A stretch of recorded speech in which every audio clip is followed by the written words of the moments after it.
வணக்கம். இன்னைக்கு ஒரு முக்கியமான விஷயத்தை பற்றி சிந்திக்க போகிறோம். என்னன்னா,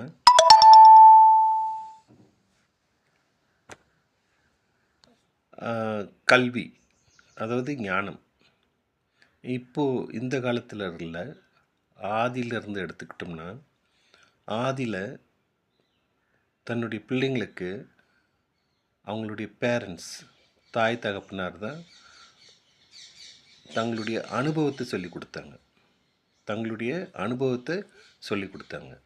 அது மாதிரி ஒவ்வொருத்தரும் தன்னுடைய பிள்ளைங்களுக்கு தங்கள் அனுபவங்களை சொல்லி கொடுத்தாங்க. இதை ஒரு ஸ்ட்ரீம்லைன் பண்ணணும், இதை ஒரு ஒழுங்குபடுத்தணும் அப்படின்ட்டு இந்த காலத்து மக்கள் யோசித்து ஒரு 10 பேர், ஒரு 20 பேர் குழுவை அமைச்சு எஜுகேஷ்னல் அந்த ஃபார்மில் கொண்டு வந்து அதுக்கு ஒரு கமிட்டி போட்டு தங்களுடைய எக்ஸ்பீரியன்ஸை கலெக்ட் பண்ணி அதை ஒரு கலெக்டிவான ஒரு புஸ்தகமாக்கி அதை ஜனங்கிட்ட கொடுத்தாங்க. இது நல்ல விஷயம். ஆனால் இது எதை நோக்கி போகுதுன்னு பார்த்தோம்னா, அவங்களுடைய அறிவை மட்டுமே எஸ்டாப்ளிஷ் பண்ணியிருக்காங்க. அதாவது மற்றவங்களுக்கு தெரியப்படுத்தியிருக்காங்க.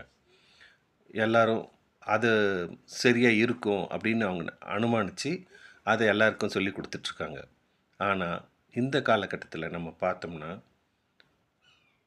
போர்கள், எங்கே பார்த்தாலும் போர்கள், எல்லா இடத்துலையும் மக்களுடைய இறப்பு, இதெல்லாம் எங்கேருந்து வந்ததுன்னா இவங்க சொல்லி கொடுத்த அறிவுலேருந்து தான்.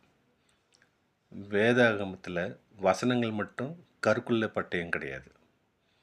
இந்த மாதிரி கல்வியும் கருக்குள்ள பட்டயம்தான். 2 பக்கமும் கருக்குள்ள பட்டயம்தான்.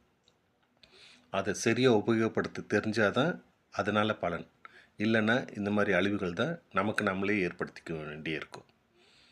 அதனால் நாம் அந்த கல்வியை எப்படி முறைப்படுத்தணுன்ட்டு வேதாகமத்தை வச்சு தான் நம்ம பார்க்கணுமே தவிர, ஒரு குரூப் ஆஃப் பீப்புள் கொடுத்து அந்த எஜுகேஷனல் மெத்தடை நம்ம ஃபாலோ பண்ணுறது இன்றைக்கு வரைக்கும் சரியில்லை.